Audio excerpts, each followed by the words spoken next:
हर्षद मेहता, जिसे 1980 से 1990 के डिकेड के स्टॉक मार्केट का बेताज बादशाह कहा जाता था, जिसने स्टॉक मार्केट की दशा ही बदल डाली थी। मगर किसे पता था, जिसे शेयर होल्डर अपनी किस्मत की चाबी समझ रहे हैं, वो एक बहुत बड़ा घोटालेबाज है जो उन्हें बर्बाद करके रख देगा। हर्षित शांतिलाल मेहता का जन्म 29 जुलाई 1954 को राजकोट जिले के पनेली मोती में एक गुजराती जैन फैमिली में हुआ था। मेहता ने 1976 में लाजपत राय कॉलेज मुंबई से बीकॉम की पढ़ाई पूरी की और अगले 8 साल तक कई जगह पे काम किया। इस टाइम उसे अपने दोस्त से शेयर मार्केट के बारे में पता चला और उसे भी शेयर मार्केट में थोड़ी बहुत इंटरेस्ट आने लगी और कुछ साल के बाद हर्षित ने अपनी जॉब से रिजिग्नेशन दे दी और एक ब्रोकरेज फर्म में जॉबर के रोल पे ज्वाइन कर लिया। और उस टाइम स्टॉक मार्केट में इंटरनल ट्रेड प्रैक्टिसेस बहुत ही आम बात थी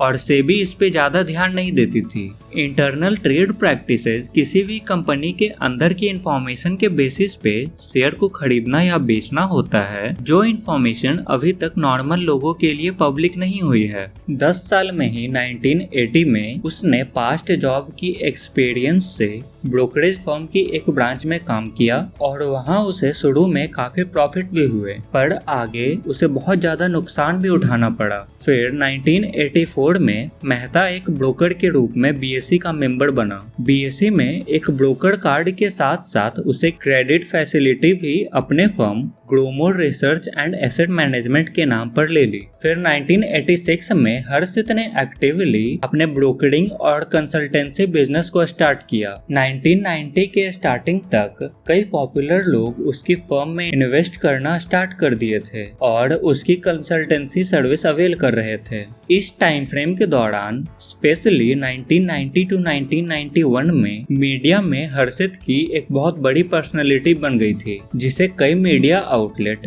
द बिग बुल और बीएसई का अमिताभ बच्चन बोलने लगे थे। 90s के डिकेड के स्टार्टिंग तक जब इंडिया में फॉरेन बैंक की मनी मार्केट में मोनोपोली चलती थी, तो हर्षित ने मनी मार्केट में एंट्री लेने की सोची और 90s तक इंडियन बैंक को इक्विटी मार्केट में इन्वेस्ट करने की परमिशन नहीं थी। तो मेहता इस नेसेसिटी को पूरा करने के लिए बहुत ही क्लेवरली कैपिटल को बैंकिंग लूप से निकालकर उसे स्टॉक मार्केट में अपने फायदे के लिए यूज करने लगा। हर्षित मेहता को इतना ज्यादा अमाउंट इसलिए मिल जाते थे क्योंकि वो बीच में ब्रोकर का काम करता था, ताकि वो उस बैंक को अच्छे से अच्छे बॉन्ड्स या कमोडिटी के डील लाकर दे सके। और टाइम बचाने के लिए बैंक हर्षित के नाम पे ही बड़े बड़े अमाउंट के चेक देने लगे और हर्षित मेहता जो भी 10 से 15 दिन के लिए पैसे उसके पास रहते और उसे उस ड्यूरेशन में दूसरे बैंक से बीआर या रिसिप्ट लाकर उस बैंक को वापस देने होते थे, पर वो उन पैसों को अपने लिए स्टॉक मार्केट में स्टॉक के प्राइस को मैनिपुलेट करने के लिए यूज करने लगा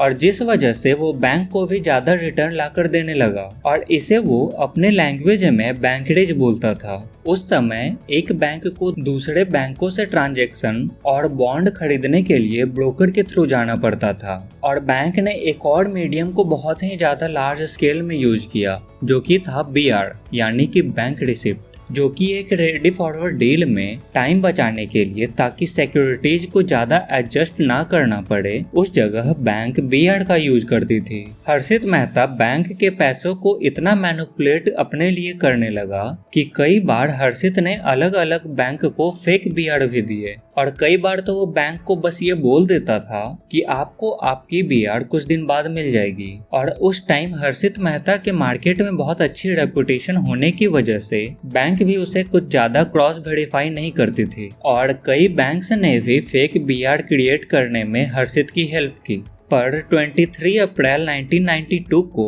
जर्नलिस्ट सुचिता दलाल ने द टाइम्स ऑफ इंडिया में एक कॉलम में मेहता के इलीगल काम करने के तरीके का खुलासा किया।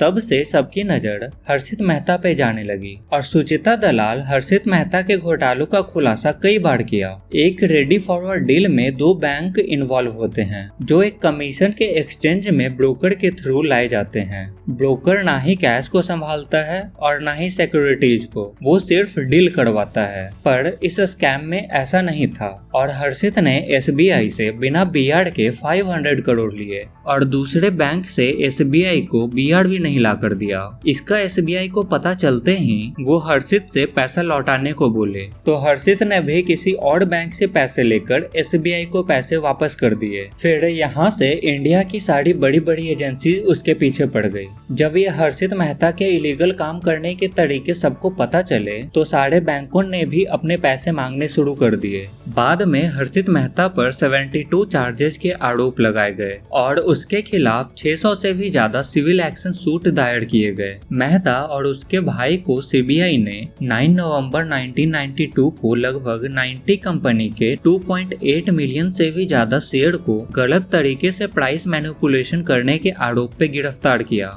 फिर बाद में हर्षित मेहता ने बहुत बड़े बड़े खुलासे किए, जिसमें से एक PV नरसिम्हा राव जो कि उस टाइम के इंडिया के प्राइम मिनिस्टर थे, उन्हें 1 करोड़ रुपए ब्राइब करने की बात मानी और कहा 1991 में गवर्नमेंट को इलेक्शन जीतने के लिए उसने मॉनिटरी वे में गवर्नमेंट की बहुत ज्यादा हेल्प की थी। बाद में हर्षित मेहता ठाणे जेल में हिरासत में थे और 31 दिसंबर 2001 को हर्षित ने देर रात चेस्ट पेन की कंप्लेन की और उसे ठाणे के सिविल हॉस्पिटल में भर्ती किया गया, पर 47 ईयर की एज में उसकी डेथ हो गई और लोग इसे भी अभी तक मिस्टीरियस डेथ मानते हैं और उनका मानना यह है कि प्राइम मिनिस्टर का नाम लेने की वजह से हर्षित मेहता को पावरफुल लोगों ने मरवा दिया। Security exchange board of India यानी सेबी ने हर्षित मेहता को शेयर मार्केट से रिलेटेड कोई भी काम करने के लिए लाइफ टाइम के लिए बैन कर दिया था। ये थी हर्षित मेहता स्कैम की पूरी स्टोरी और अगर आपको इसके बारे में डिटेल में जानना है